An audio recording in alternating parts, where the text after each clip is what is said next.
Bom, boa tarde a todos, pessoal. Prazer estar aqui. Graça e paz de Jesus a todos.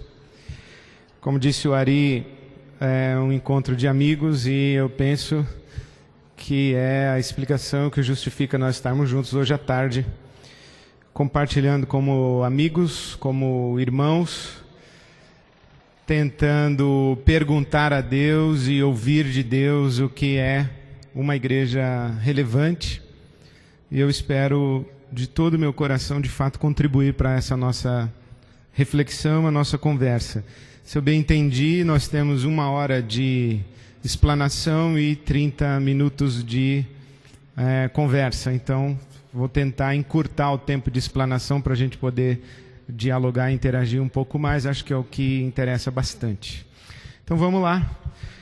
Uma igreja local relevante.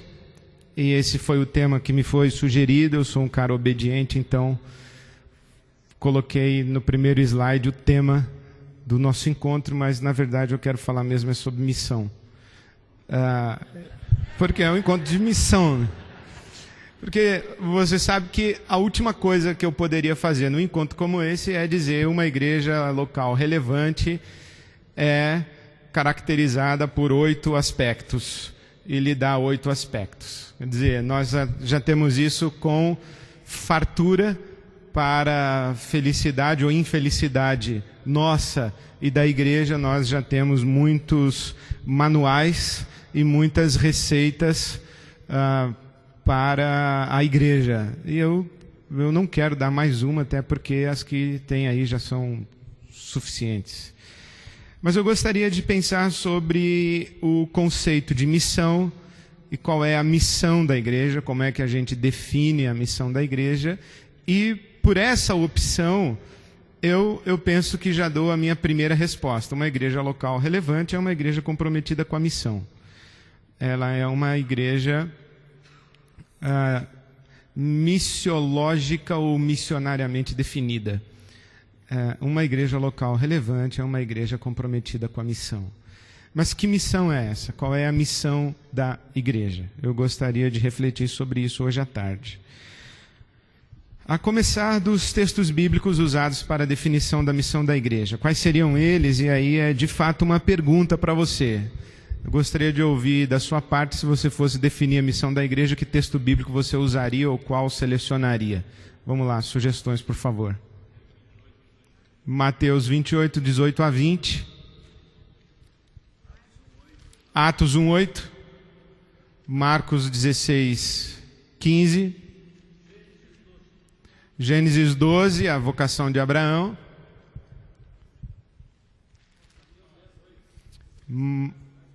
Mateus 10, 8. O que diz lá? Desculpa aí. Ok. Gênesis 1, 26, o mandato cultural, 26 a 28. O que mais? Ok. Tá bom.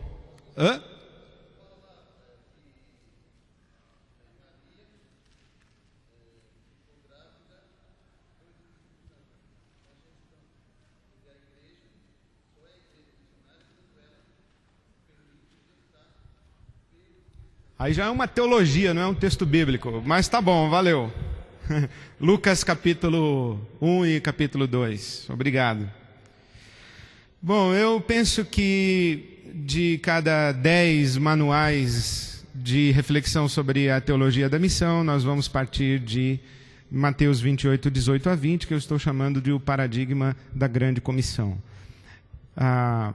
Com um agravante, na minha opinião, que talvez justamente por supressão da base desse texto bíblico, nós chegamos a uma construção não tão adequada.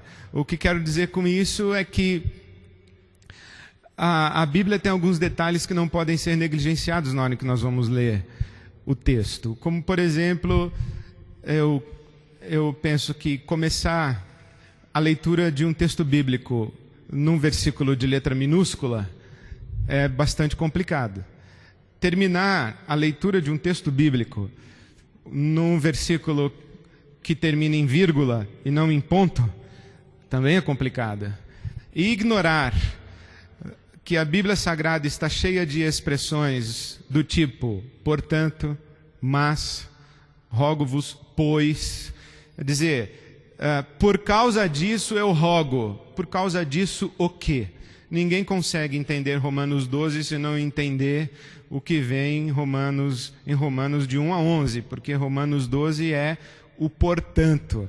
E veja que a grande comissão, ela é um portanto. Toda a autoridade me foi dada nos céus e na terra, portanto, indo, façam discípulos de todas as nações, batizando-os em nome do Pai, do Filho e do Espírito Santo, ensinando-os a guardar todas as coisas que vos tenho mandado, e eis que estou convosco todos os dias até a consumação dos séculos.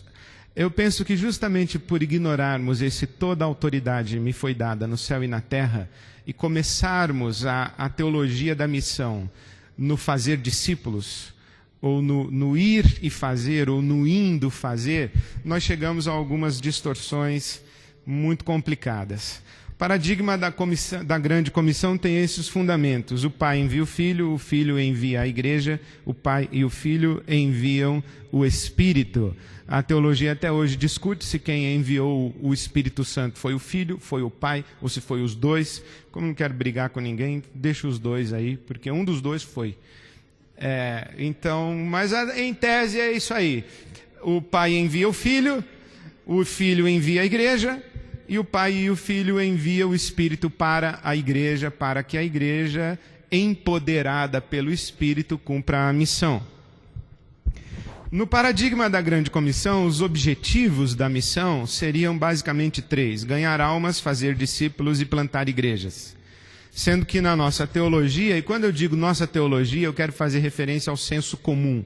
Para que existe uma igreja? Ou qual é a missão da igreja? No senso comum, a igreja existe pelo menos para essas 3, ou para esses 3 objetivos: ganhar almas, fazer discípulos e plantar igrejas.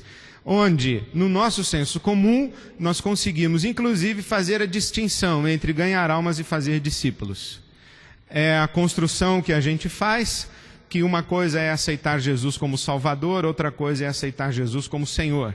Inclusive, a gente consegue explicar determinados irmãos e determinados comportamentos, dizendo, não, é que essa pessoa aceitou Jesus como Salvador, mas ainda não aceitou Jesus como Senhor.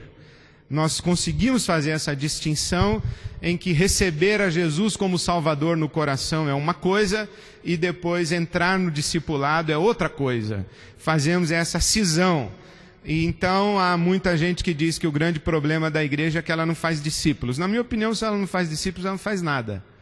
Mas há quem acredite que é possível ganhar almas sem fazer discípulos. Eu não consigo entender, mas na nossa prática ministerial a gente consegue entender e sabe o que a gente está falando. Mas os objetivos seriam esses: ganhar almas, fazer discípulos e, quando muito, plantar igrejas. Porque a maioria das igrejas vive lutando nesses 2 primeiros objetivos. É um ministério de subsistência, é um ministério de sobrevivência, praticamente. Não dá para se multiplicar, porque a gente está lutando para continuar vivo, tá certo? Então, o plantar igrejas é um plus no contexto de missão da igreja no senso comum. O processo da missão nesse paradigma da grande comissão é testemunho de presença, é chegar, fazer amizade. Quando abrir a brecha, o evangelismo pessoal, 4 leis espirituais, mapa romano para o céu, evangelismo explosivo, ou qualquer treinamento que você vai dar à sua igreja para que os seus fiéis na sua igreja sejam capazes de dar o seu testemunho pessoal. E uma vez que a pessoa que recebe o evangelismo pessoal se decide por Jesus, aceita Jesus como seu Salvador, então ela é batizada. Porque aí no batismo é que a gente fecha a venda mesmo, porque se a pessoa não batizou, não integrou. Né? Então ela não veio para a igreja, então isso ainda não fechou bem a venda.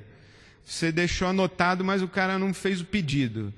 Tá mais ou menos, né? Mas quando batiza e formalizou, entra para o hall de membros, aí vai entrar no discipulado.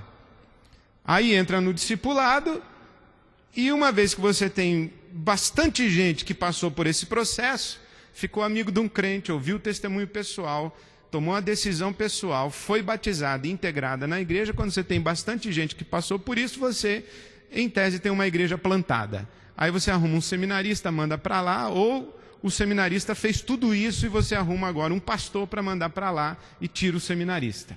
É mais ou menos assim que funciona o nosso processo, e eu considero que a minha descrição é ultra conservadora, mas com toda a diferenciação de roupagem, de estratégia que existe hoje, principalmente em questão da mídia e da internet como um espaço de plantação de igrejas. Esse processo tem que acontecer. Ou ele acontece no corpo a corpo, ou ele acontece virtualmente, ou ele acontece na relação pessoal, ou acontece na relação com a mídia, mas isso aqui tem que acontecer até que você tenha um grupo de pessoas que você diz: aqui está uma igreja plantada, e à medida em que você consegue isso, você está cumprindo a missão. As prioridades desse paradigma da grande comissão seriam praticamente duas: o crescimento de igrejas e a multiplicação de igrejas. Se eu tenho uma igreja que cresce, e se eu tenho uma igreja que gera outras igrejas e planta outras igrejas, eu estou cumprindo a missão. Me parece ser esse o paradigma da grande comissão. No paradigma da grande comissão, eu tenho que ganhar almas, discipular, batizar, para integrar na comunidade. Aí eu tenho uma igreja plantada é uma igreja autossustentada, autogovernada e autopropagadora, ou que se multiplica, e à medida em que eu tenho igreja que se multiplica, eu estou cumprindo a missão. Esse me parece ser o paradigma da grande comissão, e eu não quero ter sido cruel ao descrevê-lo, e se fui, depois aí a gente conversa, mas eu acho que é isso aí.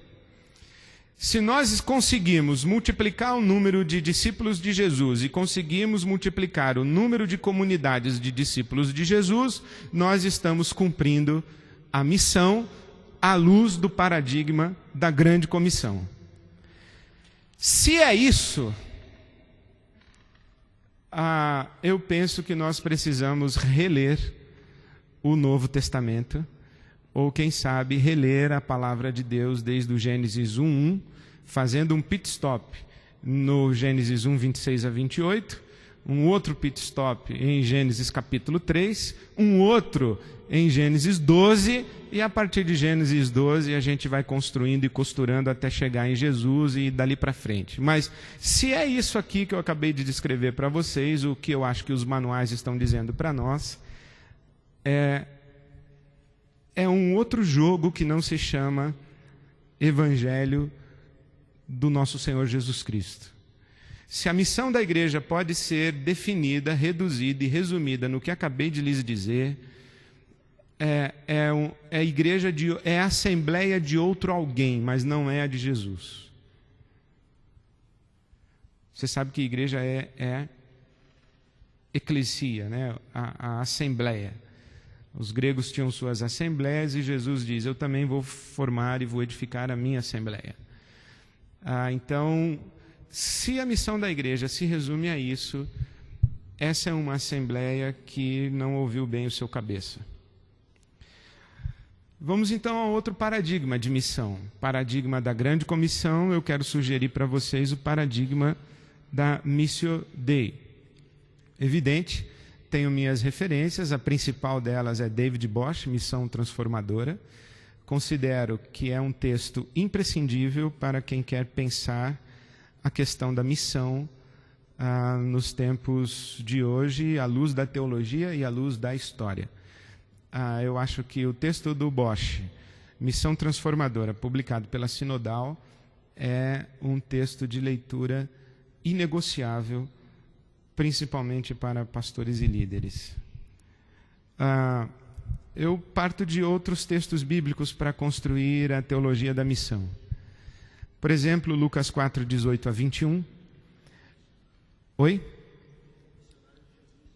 É a agenda missionária de Jesus. O Espírito do Senhor está sobre mim e me enviou para...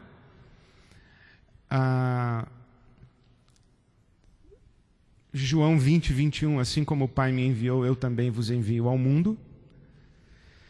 E Efésios 1, 20 a 23, que diz que o poder de Deus foi manifesto na ressurreição de Jesus, e Deus, o Pai, não apenas ressuscita o Filho, mas dá ao Filho um nome acima de todo nome, de todo poder, de toda autoridade que se nomeie, não somente neste século, como também no vindouro, e faz do Filho o Senhor sobre todas as coisas, e faz do Filho cabeça sobre todas as coisas, e para que o Filho seja cabeça sobre todas as coisas, Deus, o Pai, faz o Filho cabeça da igreja, que é o seu corpo, a plenitude daquele que cumpre ou que enche todas as coisas.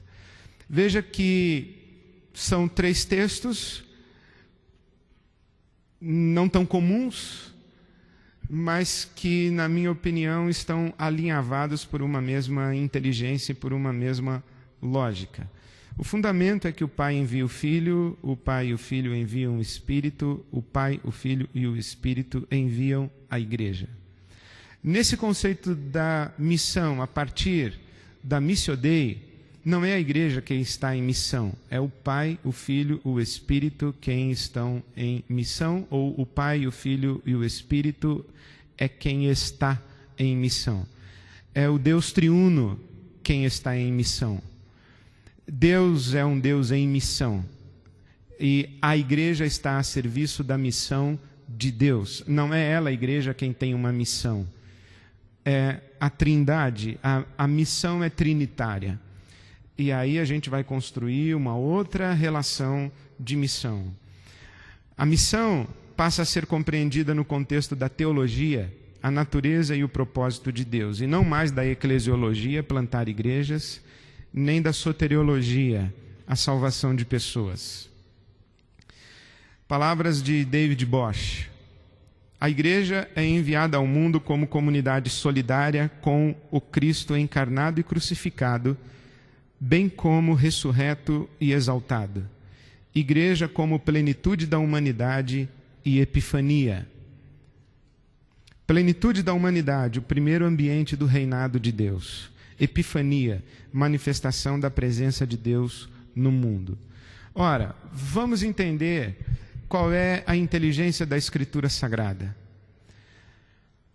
Bem citado no início, Gênesis 1, 26 a 28, Deus cria todo o seu universo, e na boa teologia, Deus cria o ser humano como único ser, a sua imagem e semelhança, e delega a esse ser humano o cuidado de toda a criação.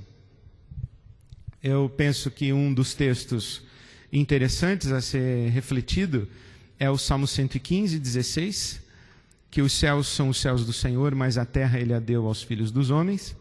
Eu construo para mim que no mundo dos homens Deus escolhe agir através dos homens. Por isso é imprescindível que seja um homem de dentro do mundo dos homens a abrir a porta do mundo dos homens para que o Deus exilado volte ao mundo dos homens. Há necessidade de Jesus Cristo homem. A encarnação, ela é uma necessidade porque a terra foi dada aos filhos dos homens. É Ele, o Filho, o perfeito obediente, e por ter sido o perfeito obediente, o C.S. Lewis vai chamá-lo de o perfeito penitente. Acho muito interessante, muito embora não tão popular nos dias de hoje, a teologia de Santo Agostinho, mas eu gosto de uma leitura que ele faz, se eu entendi corretamente.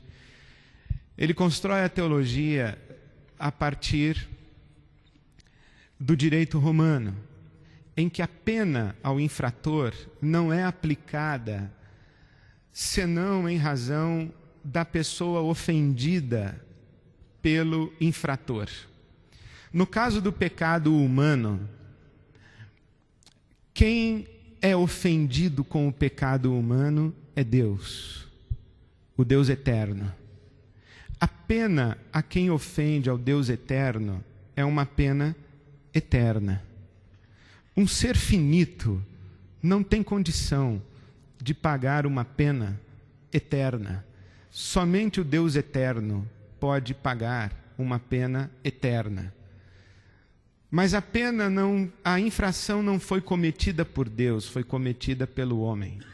Daí é que o C.S. Lewis vai buscar que Jesus Cristo é Deus que se faz carne, portanto, Ele existe, o Verbo existe desde antes da fundação do mundo, todas as coisas foram criadas por Ele, sem Ele nada do que foi feito se fez, mas o Verbo se faz carne, e na carne, nascido do ventre da mulher, na plenitude dos tempos, como disse o Paulo em Gálatas 4, na carne, Ele satisfaz a justiça eterna de Deus. Portanto, esse mistério da encarnação, ele é pelo menos para mim, de uma lógica completa e imprescindível. O Cristo, que é Deus encarnado, ele se oferece como o Cordeiro em carne, mas ele é desde antes da fundação do mundo, porque sem ele nada do que foi feito se fez. Portanto, ele pode pagar, sendo ele o perfeito penitente, ele pode pagar essa pena eterna, em nome de todos nós. E é ele quem é absolutamente obediente ao Pai. E ele diz: a terra foi dada aos filhos dos homens, pois aqui está um filho de homem que retoma o controle, o domínio e a autoridade sobre toda a terra. Em outras palavras, eu penso que esta é a inteligência da Bíblia Sagrada. Deus quer reinar sobre toda a sua criação, mas nós somos os instrumentos através dos quais Deus reina sobre toda a sua criação, a começar do Filho, que diz: o reino de Deus chegou. Por isso, gosto também da expressão do David Bosch, quando ele fala que reino é melhor traduzido por reinado. Reino, ato de reinar. Ato de reinar. Deus está assumindo o controle, e isso faz com que a igreja seja o primeiro ambiente desse reinado e a manifestação da presença de Deus no mundo, porque ela é a comunidade submissa à autoridade do Senhor Criador. Por isso, o David Bosch diz assim: o paradigma primeiro das missões, ou da missão da igreja, não pode, por consequência, o propósito primeiro da missão da igreja não pode, por consequência, ser simplesmente a implantação de igrejas e a salvação de almas. Pelo contrário, ele deverá ser o serviço à missio Dei, a missão de Deus, representar a Deus no e diante do mundo. Em sua missão, a igreja é testemunha da plenitude da promessa do reino de Deus e é partícipe da batalha contínua entre esse reinado e os poderes das trevas e do mal. A questão é: nós vamos multiplicar discípulos e multiplicar igrejas. Para quê? Para quê? Para que nós queremos mais igrejas? Para que nós queremos mais discípulos? Senão para que a vontade do Pai seja feita na terra assim como no céu, senão para que os homens vejam a vontade do Pai sendo realizada na terra como no céu e glorifiquem o Pai que está no céu. Parece que essa é a razão que justifica a igreja em missão. É a retomada do controle do reinado de Deus na história e sobre a sua criação. O que exige a batalha contínua entre esse reinado e os poderes das trevas e do mal, usurpadores da criação. Portanto, eu penso que a grande comissão está contida na missão, mas ela não esgota a inteligência da missão. Efésios capítulo 1, 20 a 23, parece que me ajuda a esclarecer o que quero dizer. É que Cristo quer ser Senhor sobre todas as coisas e Ele é cabeça sobre todas as coisas. Para ser Senhor sobre todas as coisas, Ele é o cabeça da igreja.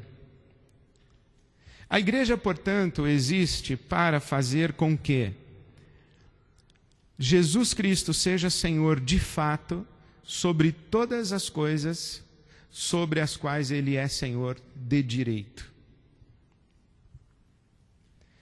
A pergunta que surge imediatamente daqui é a seguinte: a quem pertence toda a prata e todo o ouro do planeta? Quem é o legítimo dono? É Jesus, mas de fato não é. Toda ciência e toda tecnologia, toda cultura, toda expressão da arte, todo e qualquer conhecimento, a quem pertencem todos os povos, todos os corpos?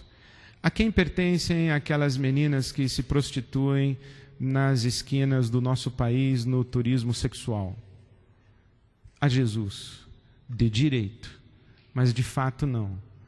A igreja é esse instrumento que exerce a autoridade do Senhor Jesus, de fato e de direito, na história e no mundo. A igreja é responsável por pisar em qualquer lugar e afirmar: o reino de Deus chegou. O Senhor legítimo acabou de entrar na sala. Portanto, quem está sentado levanta, quem está em pé senta, quem está falando cala, quem está calado fale. Porque o rei chegou, o Senhor chegou. Jesus Cristo é o Senhor. O reverendo John Stott diz que esse é o mínimo irredutível do Evangelho. Jesus Cristo é o Senhor. O mínimo irredutível do Evangelho. Jesus Cristo é o Senhor. Salvação passa a ser, portanto, a rendição ao senhorio de Jesus Cristo. A expressão de Paulo, apóstolo, em Romanos capítulo 10 é: se com tua boca confessares ao Senhor Jesus e em teu coração creres que Deus o ressuscitou dos mortos, então serás salvo. A salvação, ela é um subproduto dessa rendição. Não é possível ter Jesus como Salvador se Ele não é Senhor.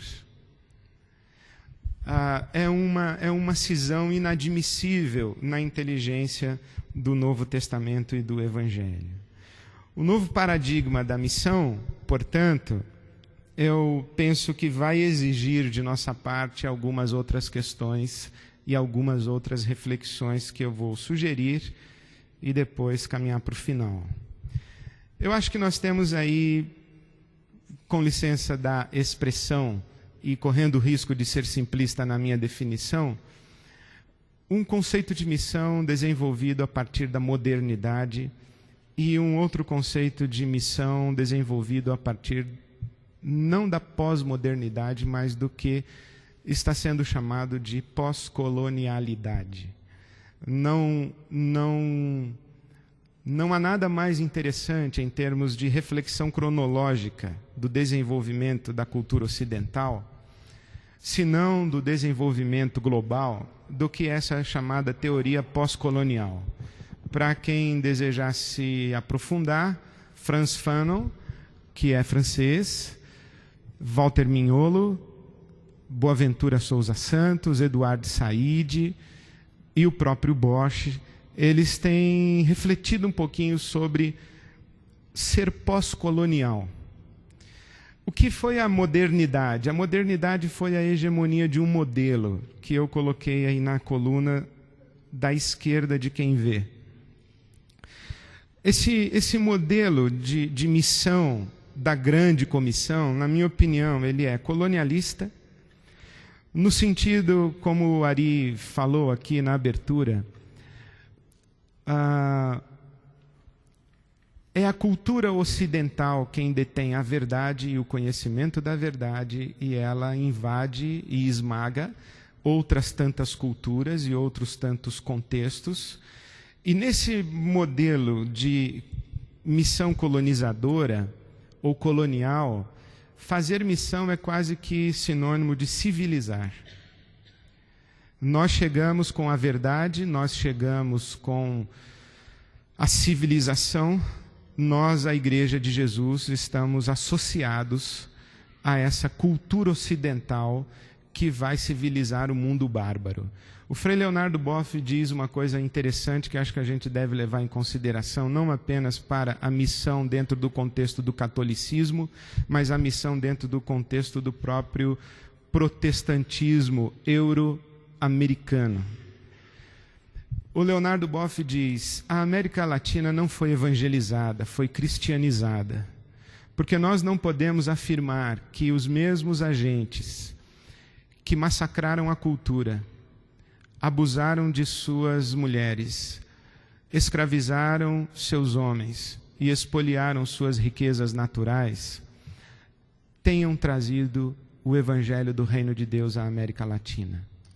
Os cavaleiros de Cristo da Armada Espanhola e da Armada Portuguesa, eles não trouxeram o evangelho do reino de Deus, eles trouxeram uma cultura cristianizada, opressora, colonizadora. Isso faz lembrar a declaração do arcebispo Desmond Tutu.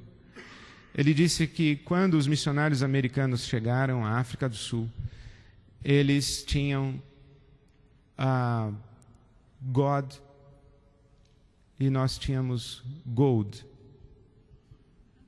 Eles nos ensinaram a orar e quando nós abrimos os olhos, eles tinham gold e nós tínhamos God. Cristianizar não é o mesmo que falar ou compartilhar o evangelho do reino de Deus. O evangelho do reino de Deus é um evangelho de libertação. Mais do que de emancipação, ele é necessariamente... Muito obrigado. Mais do que de emancipação, ele é de libertação. A ênfase desse modelo colonial é colocar igrejas no pedaço. Igrejas que sejam representativas da civilização que trazem. No modelo pós-colonial, eu penso que a ênfase está no reino de Deus, nos sinais do reino de Deus. O reino que o apóstolo Paulo descreve como justiça, paz e alegria no Espírito Santo e que nós praticamente teologizamos espiritualizando. Justiça como justificação, paz como paz com Deus por causa do pecado perdoado e alegria no Espírito Santo como essa imbecilidade contente dos cristãos alienados. Dentro do modelo colonial, a gente tem a ênfase na verdade. No pós-colonial, a gente tem a ênfase no amor. A evangelização colonialista ela é dogmática e apologética. A evangelização pós-colonial ela é relacional e diaconal. Veja que interessante. Dentro do paradigma moderno, fazer missão é compartilhar uma verdade sintetizada em conceitos. Sintetizada em conceitos. Praticamente a pessoa, para se converter, ela tem que concordar comigo na minha teologia. E essa é a crítica, por exemplo, feita pelo Gouveia de Mendonça do protestantismo com a sua ênfase na verdade.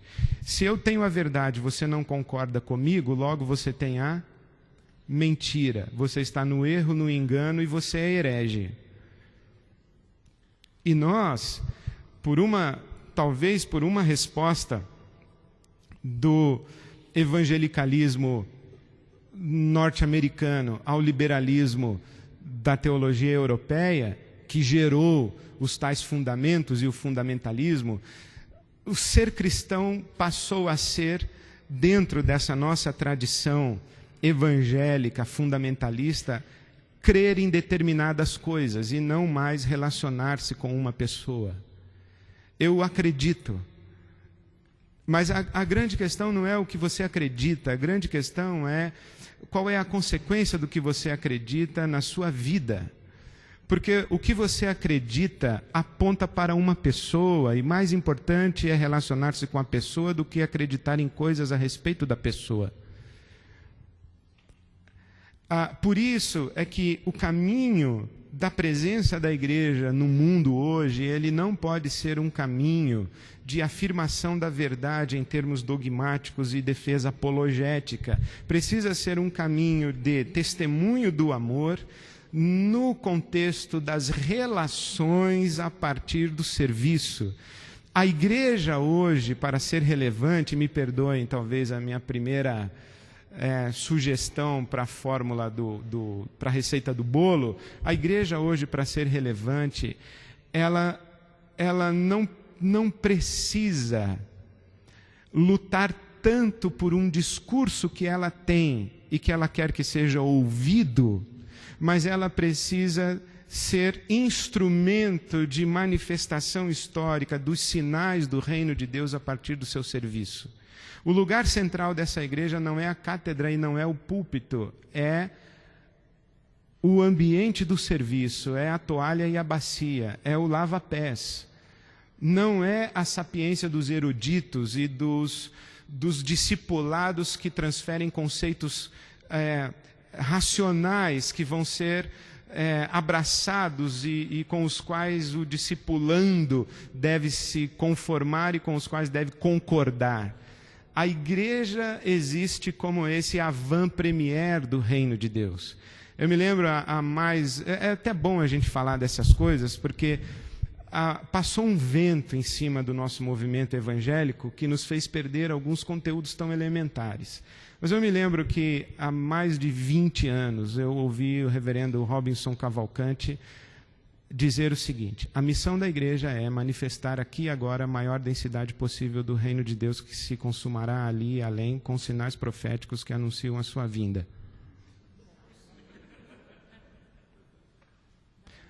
A missão da igreja é manifestar aqui e agora a maior densidade possível do reino de Deus que se consumará ali e além, com sinais proféticos de sua vinda. Manifestar com sinais proféticos de sua vinda, aqui e agora, o reino de Deus que se consumará ali e além. O que nós estamos dizendo é: ouçam todos os povos, haverá um dia de justiça, de paz e de alegria, que somente o Espírito Santo de Deus pode trazer à criação de Deus e especialmente ao ser humano e à raça humana, coroa da criação de Deus. Esse dia de justiça e paz virá. E para que vocês saibam que esse dia de justiça e paz está a caminho, esse dia de justiça e paz já dá os seus sinais na história.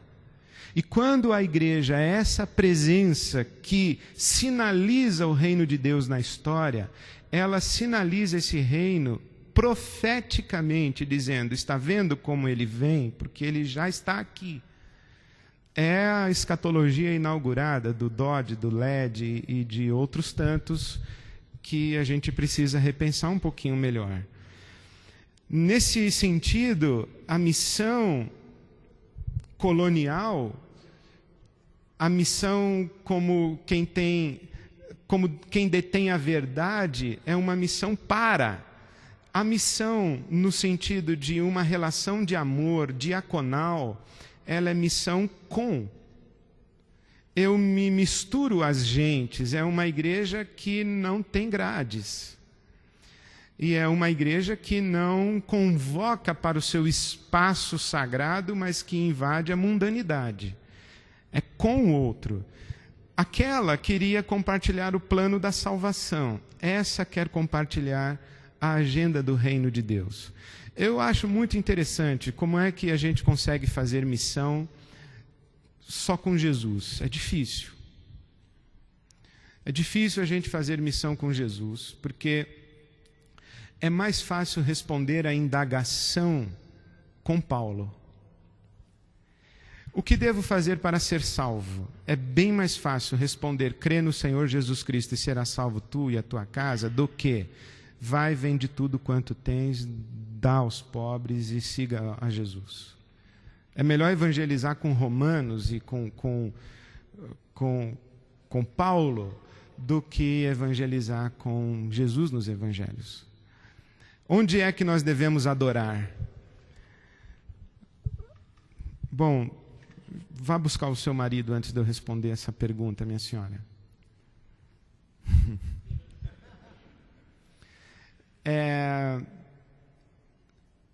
Hoje é muito interessante. Um sujeito, ele levanta a mão como um novo convertido na celebração de domingo na sua igreja, e ele é um rico que construiu toda a sua riqueza com corrupção.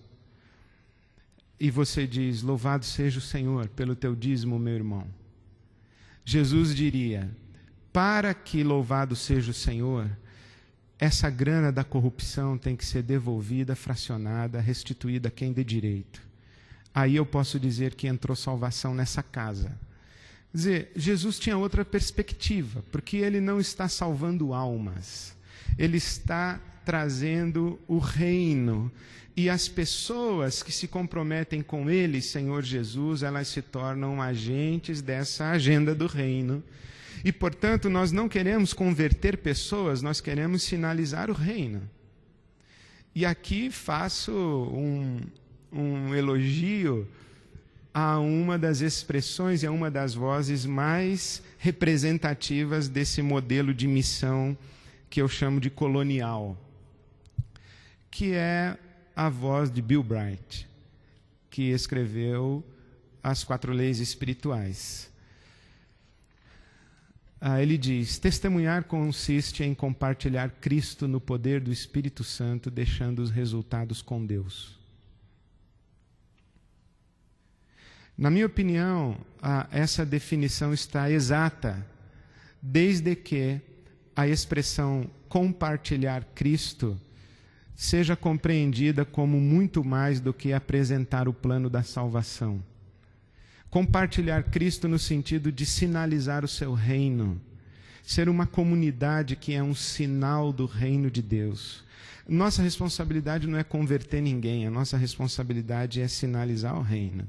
E a nossa tarefa, mas em termos últimos, nós ficaremos satisfeitos dizendo: fizemos o nosso trabalho, não quando nós tivermos igrejas plantadas, mas quando a sociedade ou a realidade no entorno dessas comunidades estiver transformada e se possa visualizar a agenda do reino dando seus sinais na história. Eu estive falando num lugar no Rio de Janeiro, em São Gonçalo, há questão de um mês, e fiquei chocado com a seguinte informação, não sei se é procedente, que São Gonçalo, no Rio de Janeiro, é o lugar que tem a maior concentração de evangélicos por metro quadrado do mundo. É isso mesmo? É. Então, São Gonçalo, no Rio de Janeiro, é o lugar que tem a maior concentração de evangélicos por metro quadrado do mundo. Isso para mim não quer dizer absolutamente nada. Eu perguntaria sobre o IDH de São Gonçalo. Eu perguntaria sobre a ética comercial da avenida principal de São Gonçalo, cujas lojas disputam com os templos evangélicos os melhores aluguéis. Eu não quero saber quantos templos evangélicos nós temos na avenida principal de São Gonçalo. Eu quero saber onde estão os sinais do reino de Deus naquela realidade encharcada da presença da igreja. Porque se nós estamos com um discurso que as pessoas aceitam e passam a confessar: de fato, Jesus é o Filho de Deus, morreu na cruz pelos nossos pecados, eu o aceito como meu Salvador, etc., é uma coisa. Agora, se nós temos uma agenda dizendo: submeta a sua vida ao Senhor Jesus, e isso vai ter que causar uma revolução radical, se não é um pleonasmo, a revolução radical na sua maneira de viver, na sua maneira de ser gente, organizar comunidade, ser sociedade. Aí Jesus assumiu o controle. A igreja está no mundo para isso, para exercer a autoridade do Senhor Jesus, de fato e de direito, especialmente onde a autoridade de Jesus existe apenas de direito e não de fato. É isso que nós queremos. E isso, portanto, faz com que a missão tenha como horizonte o coletivo e não o individual. Eu tenho para mim que Deus não está salvando pessoas a granel, está construindo uma nova raça. Quem está em Cristo é nova criação, é nova humanidade, não mais filha de Adão, mas sim coerdeira com Cristo. É uma nova raça, é um novo tipo de gente. É essa comunidade que é o primeiro ambiente do reinado de Deus e a epifania, a manifestação da presença de Deus na história. Eu penso que isso é bem mais abrangente do que fazer discípulos e plantar igrejas. Termino contando um fato muito interessante que tem como protagonista também o reverendo Robinson Cavalcante, naquele que foi chamado o primeiro diálogo entre a esquerda política e a igreja evangélica na cidade de Campinas, lá por volta de 1985, 83, eu não sei direito, mas é por aí. Pouco mais, talvez, não sei, mas é por ali. Na mesa estavam os senhores Roberto Freire, representando o PCdoB, o senhor José Genuíno, representando o PT, e o senhor Robinson Cavalcante, representando a tal igreja evangélica. Bom, evidentemente que ele não representava a igreja evangélica, ele representava um segmento da igreja evangélica. A igreja evangélica, como um todo, ela é irrepresentável. Nós só podemos tentar representar um mínimo segmento dessa igreja. Naquela época já era assim e hoje piorou bastante. Então o Robson estava ali naquela mesa e, ao final, duas perguntas me chamaram muito a atenção.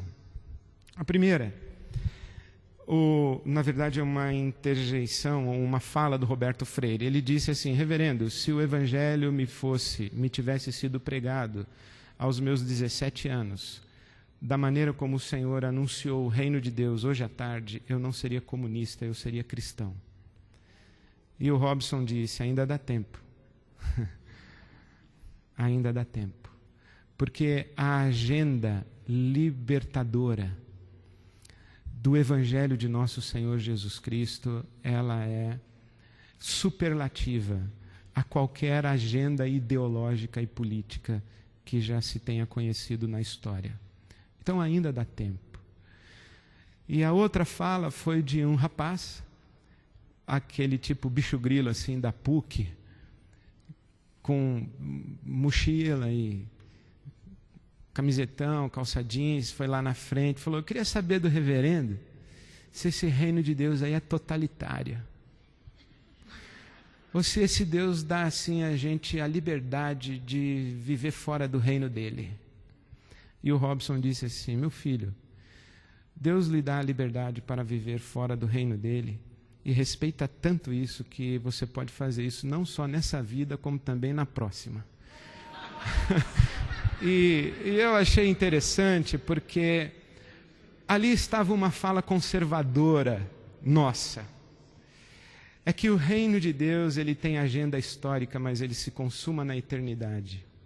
E que o reino de Deus, ele tem em Jesus Cristo e na relação pessoal com Jesus Cristo a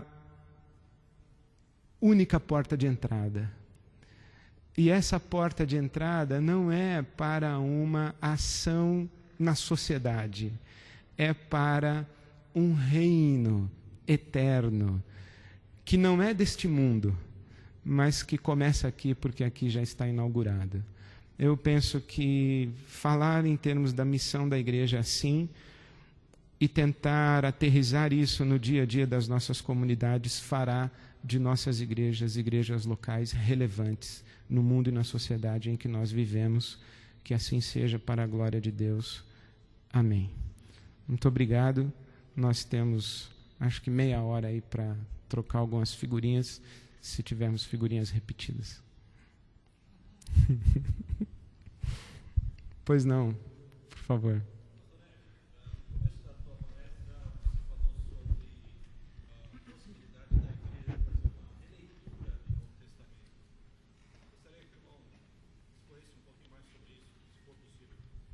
Ok, uma releitura releitura, o que se entende por uma releitura do Novo Testamento?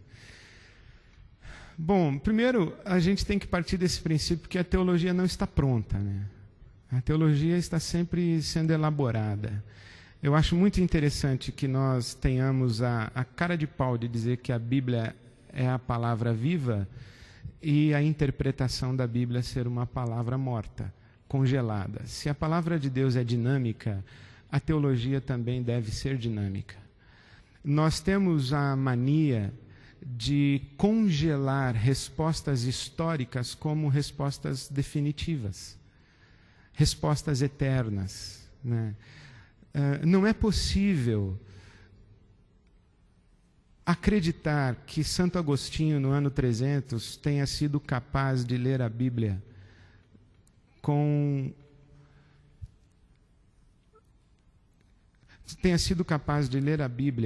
a ponto de afirmar verdades definitivas e ignorar que depois de Santo Agostinho a Igreja continua lendo a Bíblia já por mais 1.700 anos. Nós não podemos ignorar a teologia a teologia elaborada ao longo da história, mas nós não podemos ficar presos nela. Qual é o contexto? Nesse aspecto, é muito interessante como o Dr. James Houston responde as perguntas. Ele não responde uma pergunta discorrendo sobre um conceito.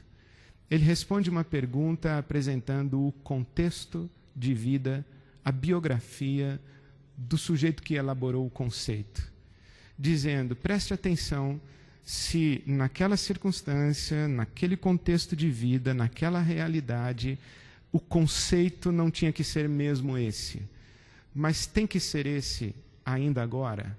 Eu acho que essas perguntas nós temos que fazer. Por exemplo, se você perguntar o que eu penso sobre poligamia, eu vou dizer, eu sou contra. Mas é mais fácil dizer isso aqui do que num campo refugiado em Angola, de refugiados em Angola, em que a condenação à poligamia equivale à condenação de mulheres e crianças. É isso que eu acho que a gente tem que fazer. Nós temos que reler o Novo Testamento. E eu acho particularmente que, graças a Deus, essa releitura que eu fiz aqui não é minha, ou não é só minha. Isso foi uma releitura do Novo Testamento. Missão, leitura 1, leitura 2. Quantas outras leituras nós teríamos aqui nesse auditório? Eu acho que várias. E nós precisamos dialogar a partir das diferentes possíveis leituras dos conceitos da Escritura Sagrada. Corremos o risco de jogar o bebê fora com a água da bacia? É o risco. E vejo que ao longo da história, muita gente que se propõe a fazer releituras acaba jogando fora o que não podia ser jogado fora. Mas isso não é uma desculpa para a gente não fazer as releituras necessárias. Pois não.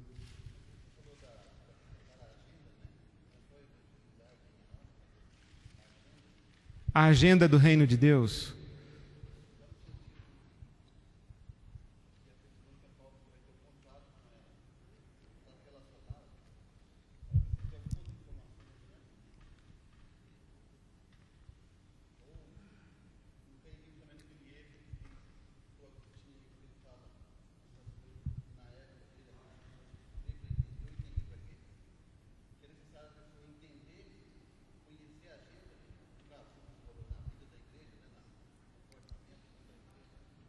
Não, quando eu digo...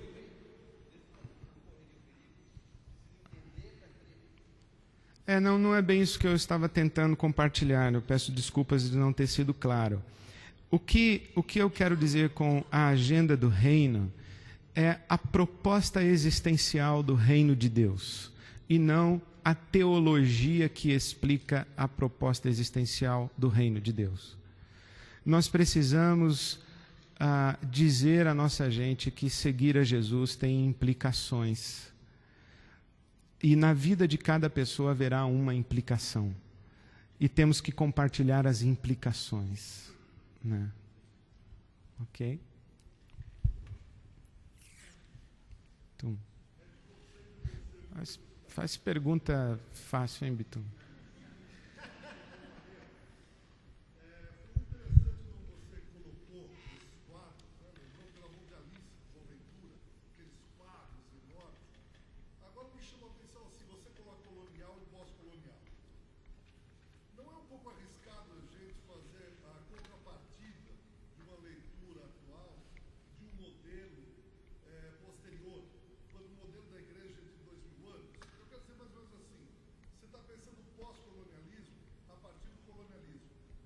A partir do iluminismo e da missão moderna.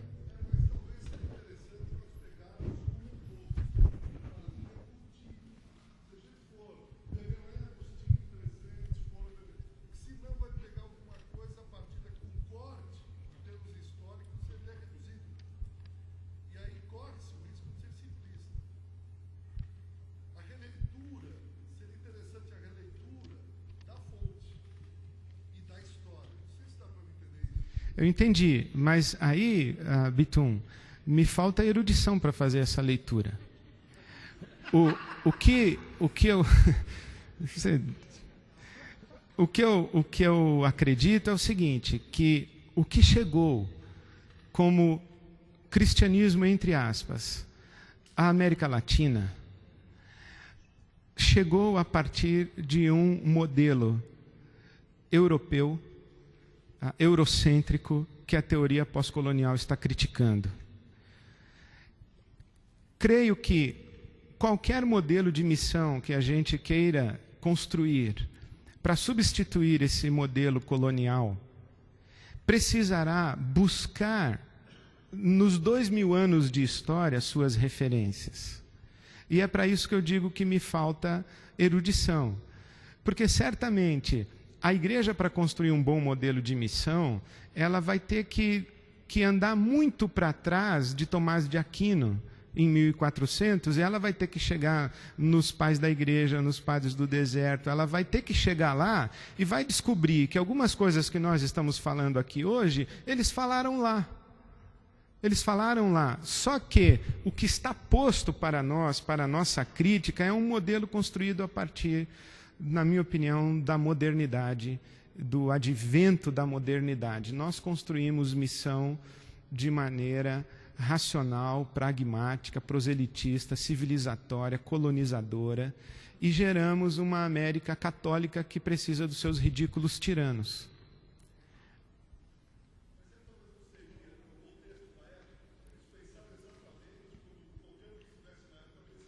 Ok, vamos então inocentá-los no sentido de pensamento e praxis possível.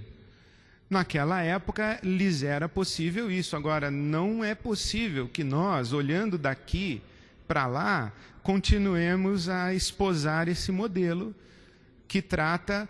Nós não podemos repetir com a igreja na África, com a igreja na Índia ou com a igreja no sertão a soberba étnica, cultural, que foi imposta sobre nós.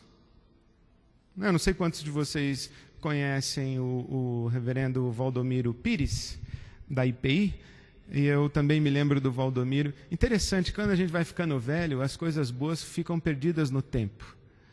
Mas o Valdomiro Pires tem uma poesia em que ele pergunta assim, há mais ou menos 20 anos, até quando seremos uma igreja carbono?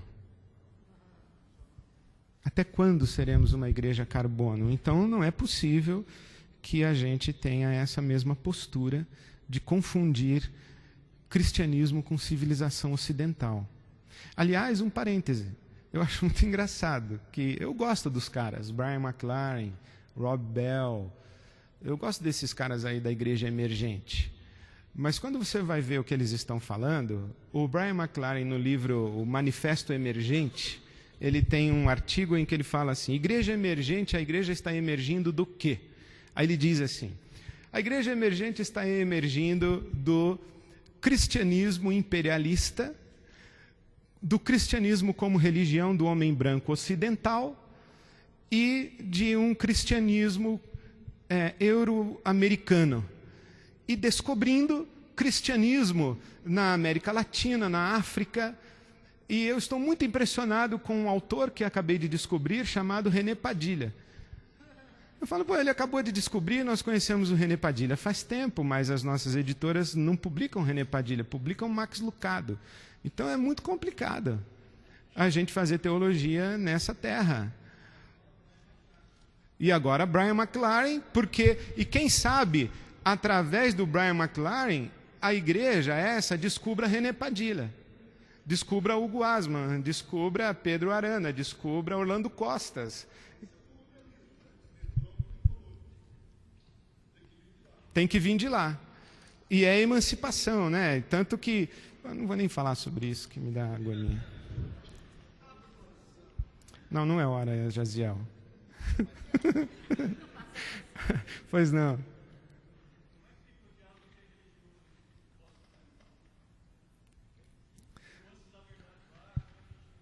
É uma boa questão.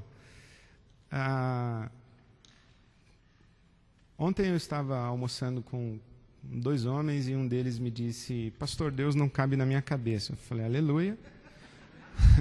Porque se coubesse seria um ídolo, não seria Deus. Mas como é que o senhor vê Deus assim, para o senhor entender Deus? Eu falei, bom, eu não quero entender Deus, mas se você me pergunta qual é a imagem que eu tenho de Deus, aí ele falou assim, eu preciso encontrar uma imagem para colocar Deus na minha cabeça. Eu falei, não, o que você precisa é destruir todas as imagens de Deus que colocaram na sua cabeça e ficar com nenhuma, exceto Jesus de Nazaré. Seu exercício tem que ser esse. Agora, já que você insiste numa imagem, a imagem que eu tenho não é tanto uma imagem, é a fala do Paulo citando o poeta grego. E que o Stênio Márcios cantou aqui para nós. Nele nós existimos, somos e vivemos. Né? Essa missão colonialista tem essa ideia de nós vamos lá levar Deus. Mas tudo subsiste em Deus. Né? Eu acho interessante que o Paulo, lá em Atos 14, diz que Deus, não levando em conta o tempo da ignorância das nações, permitiu que elas andassem pelos seus diversos caminhos de rebeldia, contudo não ficou sem testemunho, dando chuva, colheita no tempo certo e enchendo seu coração de alegria. Eu acho muito importante que a gente não trate o outro como ignorante, porque quando você trata o outro como ignorante, você não abre diálogo, você faz monólogo. Se nós nos despíssemos dessa nossa arrogância civilizatória, e se nós nos despíssemos da nossa arrogância que tenta fazer com que Deus se encaixe nos nossos credos e nas nossas confissões de fé, e começássemos uma conversa, como você percebe Deus? Eu acho interessante o susto que o Pedro leva em Atos capítulo 10. Porque ele está diante de um homem que não nasceu de novo, não foi batizado com o Espírito Santo, que não se converteu, mas Deus ouve as orações dele e recebe as esmolas dele. Como é isso? Como é isso? Como é que nós encontramos Deus no mundo gentílico? Porque para nós gentil é todo mundo que não é reformado, é gentil. Há muito de Deus no mundo não reformado, né? Por exemplo, eu estava eu ouvi a seguinte história que aconteceu na universidade. Um padre compartilhou a sua experiência de conversão. Ele disse, fui fazer meu doutorado no Vaticano e tinha aula muito chata e eu ia para a minha cela ler a Bíblia. E lendo a Bíblia, Jesus entrou na minha cela, disse que me amava e me perdoava e que era o meu Redentor e me mandou voltar para o Brasil para trabalhar no lixão. E eu, desde aquele dia, voltei para trabalhar no lixão. Aí um sujeito de tradição reformada levanta a mão e diz, como é que o senhor se converte e continua dentro da Igreja Católica? Ao que o padre teria respondido, do mesmo jeito que o senhor diz que é convertido e continua dentro da Igreja Evangélica. Então, acho que a gente precisa alargar um pouquinho as nossas fronteiras. Não é fácil, eu falo isso com temor e tremor. e com muito mais perguntas do que respostas, mas eu acho que nós vivemos um tempo em que isso é necessário. Acho interessante fazer a distinção entre diálogo interreligioso e ecumenismo.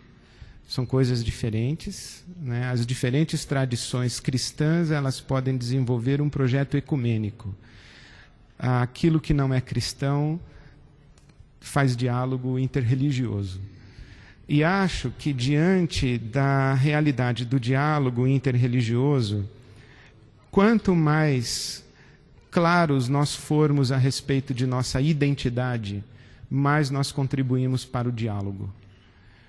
O diálogo ele precisa de identidades sólidas que possam dialogar. Quando nós queremos ser simpáticos e queremos ferir o mínimo possível para não estragar o diálogo, nós inviabilizamos a possibilidade do diálogo, porque a respeito disso não há o que dialogar. Se a gente fica só referendando a opinião do outro, sem dizer, não, a minha identidade é essa, a sua é essa, vamos dialogar. Se a gente só fica referendando a opinião do outro, a gente não dialoga, a gente concorda. Né? Então, acho que tem que haver respeito, humildade e afirmação de identidade, sem aquela prepotência de que nós somos os donos da verdade. Pois não?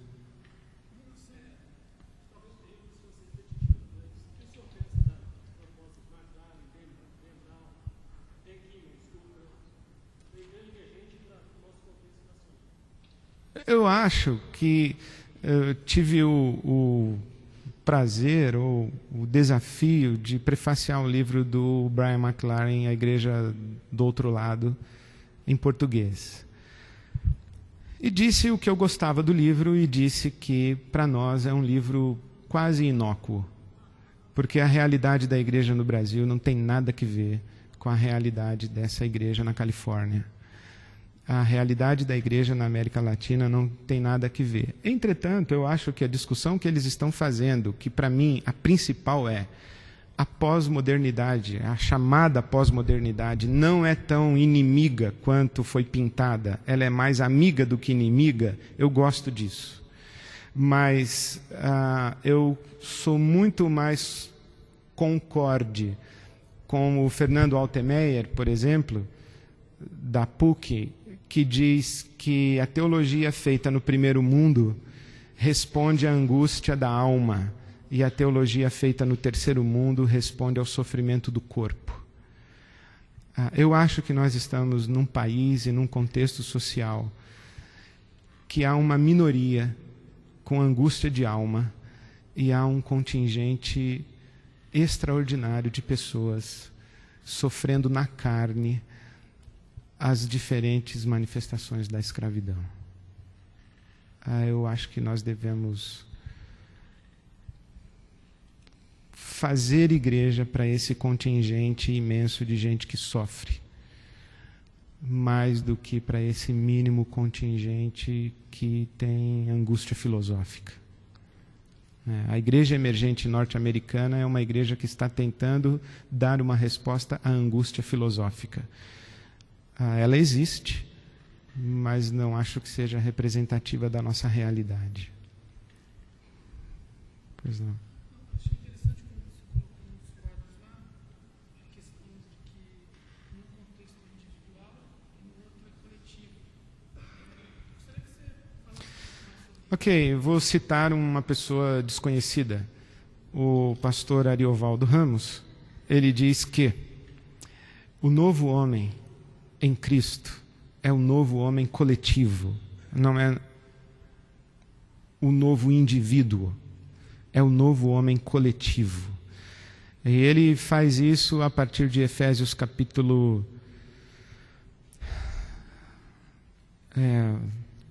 2:15, que ele de ambos os povos fez um só e evangelizou a paz, destruindo na sua carne e na sua cruz a parede que os separava. Esse novo homem, fazendo de ambos um só novo homem, é o novo homem coletivo. Eu tenho para mim que A relação com Jesus e com o Deus e Pai de nosso Senhor Jesus Cristo é uma relação pessoal. A caminhada no discipulado é comunitária e relacional. E nada, absolutamente nada no Evangelho de Jesus é individual, porque nós somos membros uns dos outros. Não existe esse negócio de que isso é um problema meu, não é seu, isso é um problema seu, não é meu.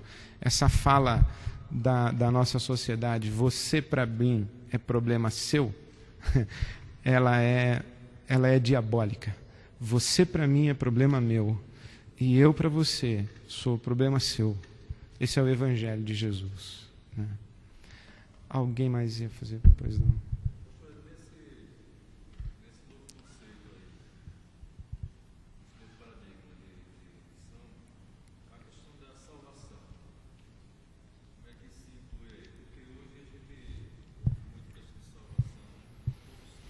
Uhum.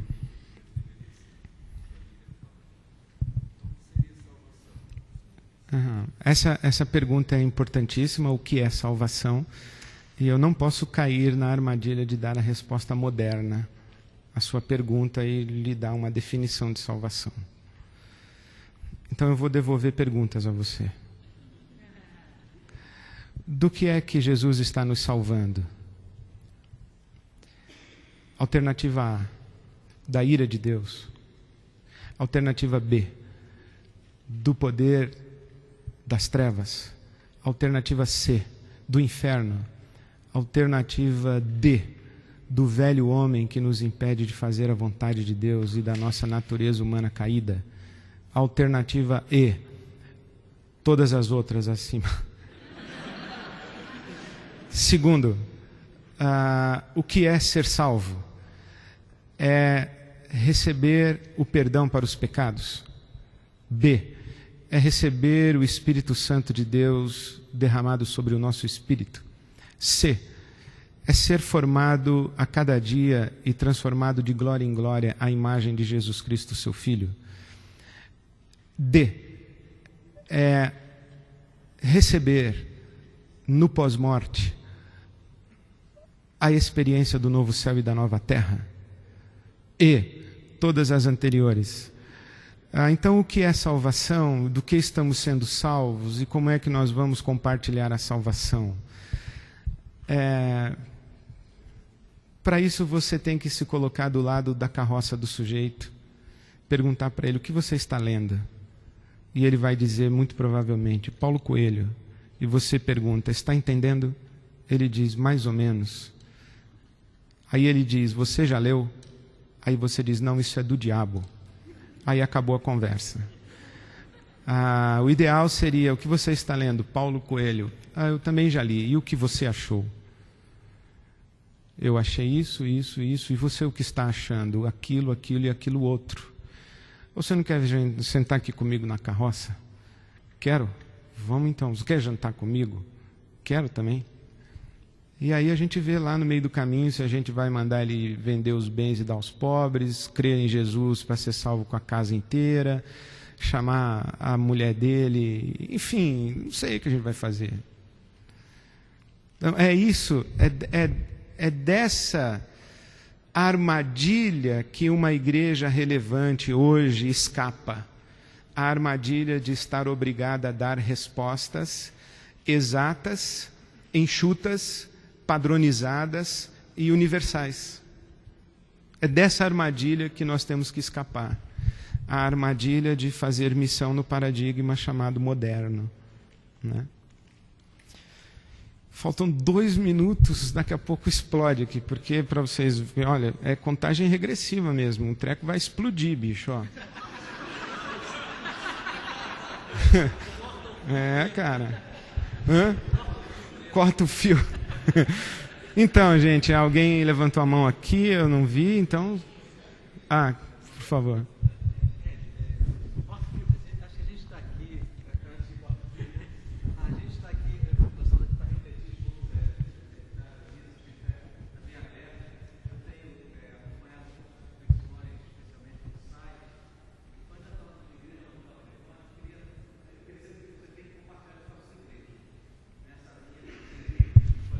100%.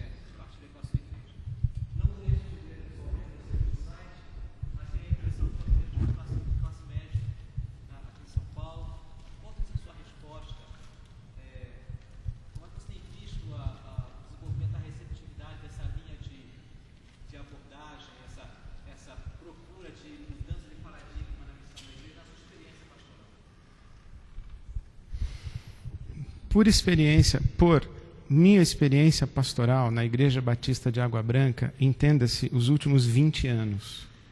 Né? Então, em janeiro agora de 2009, eu completei 20 anos lá. Eu errei com a igreja, acertei com a igreja, cresci com a igreja, aprendi com a igreja, perdoei a igreja, fui perdoado por ela. É uma história. Né? Agora, eu me alegro muito... Eu me alegro muito de, passados 20 anos, eu me sinto como se eu estivesse no meu primeiro dia de caminhada com essa igreja, com essa comunidade. Uma comunidade a quem eu dou satisfações. Quando eu prego, meu presbitério me interpela, questiona, discute, exige que eu me explique. É uma igreja que me cobra coerência. Por exemplo, hoje eu tenho um filho de 20 anos, uma filha de 21. Minha filha chegou no carrinho e meu filho chegou no ventre nessa igreja.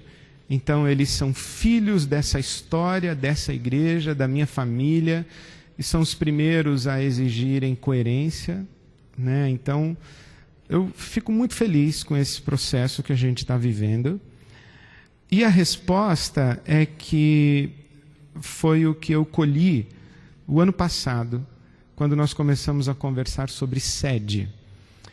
Eu reuni a liderança e disse assim: pessoal, nós temos que construir uma sede, mas nós não precisamos de uma sede que viabilize uma igreja. Nós não precisamos de uma igreja que viabilize uma sede. Nós precisamos de uma sede que viabilize uma igreja.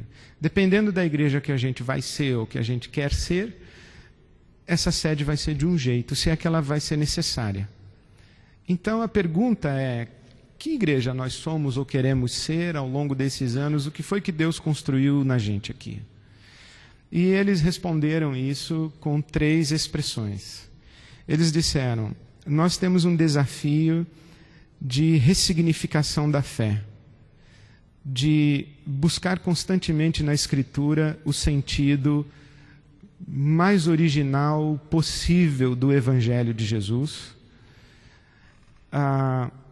e afirmar num discurso, afirmar pela palavra, porque nós somos a religião do livro, nós temos uma revelação na mão para compartilhar. Então, o primeiro desafio nosso, eles disseram que é esse de uma proclamação relevante. Segundo, eles disseram: nós queremos ser uma igreja, uma comunidade. Nós não queremos ser uma instituição com programas, com eventos. Nós queremos ser uma comunidade. E a ênfase nos relacionamentos, nos grupos familiares, na integração de quem chega. Nós não somos um movimento de massa. Por exemplo, há dentro da nossa igreja um movimento forte para colocar os cultos online, ao vivo. E a liderança é contra. Eles dizem: não, a celebração é aqui, não é na internet, é aqui, é uma comunidade.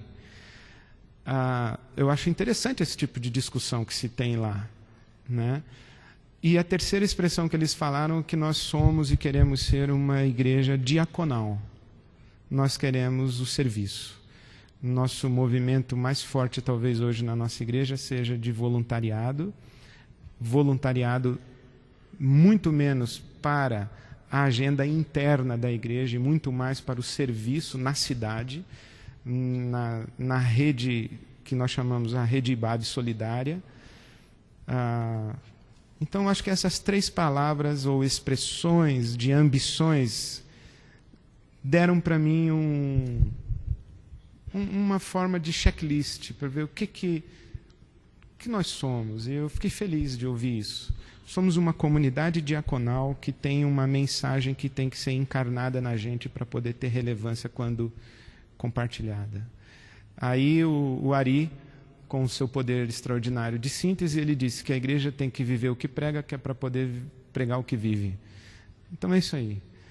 É mais ou menos isso. Eu, depois de 20 anos, me considero no primeiro dia. É isso aí. Amém. Já explodiu aqui o negocinho. Amém. Paz de Deus a todos.